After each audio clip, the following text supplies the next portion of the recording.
Bờ, nghe quá chị à? Để cắt thon nó sao nó tua. Để cắt thôi có chuyện nó, lo bé hàng cũng mua được, hay nè. Lo, có cái có chuyện hay. À, một đắc chế hành kia nó xem mà. Chết không? Liền.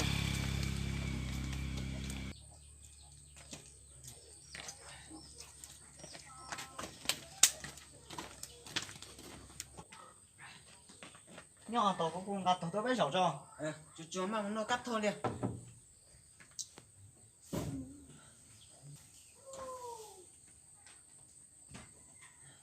À, giỏi nào.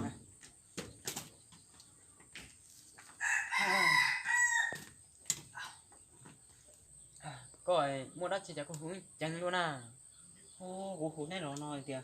Cũng nói thì tụi cá mồi còn gì đó tên nành cổ nào.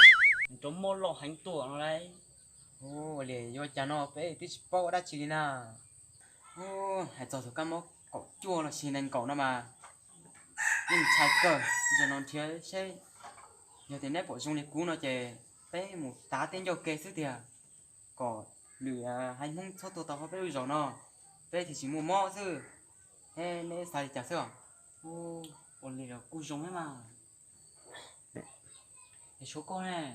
Có bộ bỏ giống nhà cũng bỏ nào. cũng có dấu nhận lên tiền Rồi đi chè mua bé một sữa. Đi.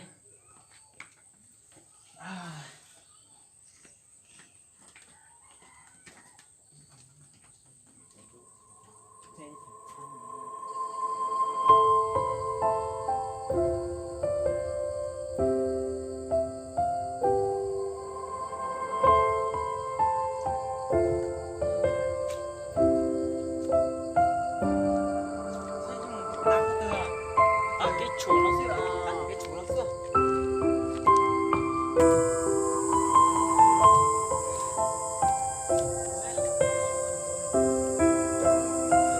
Đánh rồi. Ta chữa mình một chút tụ. cái ta cái chuột rồi. Yo, ăn nó sữa. Một tán được. Ô bé cho cái nó sữa. Yo, Để nó sữa thêm một chiếc mù lò. Cho, một trăm bao nó bé tán thì nó sữa. nó kẹt nó xin ta. Rồi nó sữa. Chắc cái rỗi để cho chết tôi mà sao? Bây giờ tôi nó một lát thẻ. Nên tổ của một xíu không nát rồi. Một lạ thế à? Ờ. Chúa phải chết lỗ. Chứ thầu một của vi mà một còn lại nào. Okay.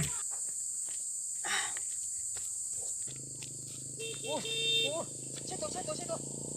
Chú chạy những chỗ con tay luôn đi. Đấy chỉ cố lâu luôn. Đây. Đây ra.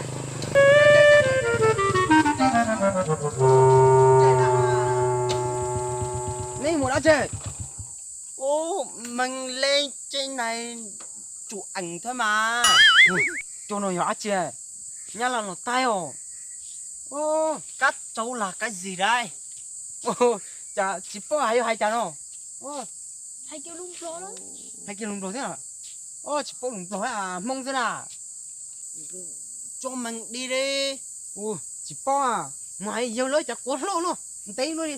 Đó, chưa, chưa.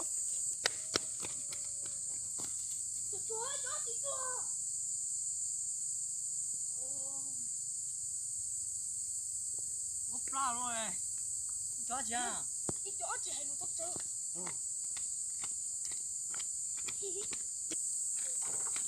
Chỗ mà, có lỗ rồi lẹ. Mất ra thổ Có thể chỗ nó dọn đắt chi nè, chỉ có hai lũ đó nè. Hai lũ chín gà xía.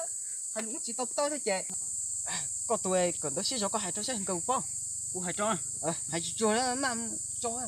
Quậy rồi em. Mình không biết tiếng Anh đâu mà.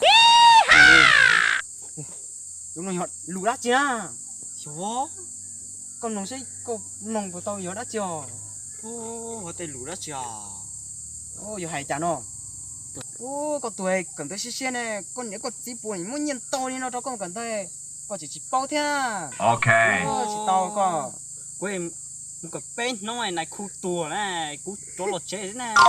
Thế à. Ôi. Giờ có bao mẹ chứ, hai trâu ra. Yo, kia cũng mà hay. Hai con gà xe không chạy một xe chả nằng nó. À, mình đi lên trên núi này mình chụp ảnh cho phải bút thôi mà. cắt chỗ là cái gì ở đây đây? Có thể cái này hay chỗ chứ? Bọn tôi đến đây hiện giờ đã có Covid, bọn tôi đến đây tá Covid. Cho mình đi một tí mình về thôi. Hay chỗ à? Chưa? Ô, không cho đi đâu. Đi thì phải cho tiền. Ô, hình như mình không có tiền hay sao đấy? Ô, không có tiền rồi, không được đi rồi. Ô, lùa chỉ một màn này cho các một chứ? Thôi, thầy không có tiền đi về thôi. Không cho đi Cho đâu. các một trái thôi. Chỉ Không, phụ này. không cho đi chơi à? Không cho Chỉ đâu. phụ nào Đi về. hả? Cho các. Lùa đi lùa chả ha. Ta Covid có chua tôi đâu bé theo. Muốn chưa? Không cho mày đi thờ à? Chỉ phụ nào hành tàu nó cho cực đó ra. Nó đầu đấy. Hai lũ chính cá xía chỉ tao nào hả? Hả chữ tôi mù tôi lo tên rồi. Tôi chỉ niệm mua nhiều rồi hả? Nhá là lùa ra chê nhá. Dạ nhá là sự chuẩn nhẹ cha. Chạy playa à, phải chạy sao cả? Yo cho nó tá tàu nó sẽ chạy plát trong chế Chạy sao? playa cỡ nhá là nó mua cua chạy playa tà nè hả? Bên chế sao? Mù xưa.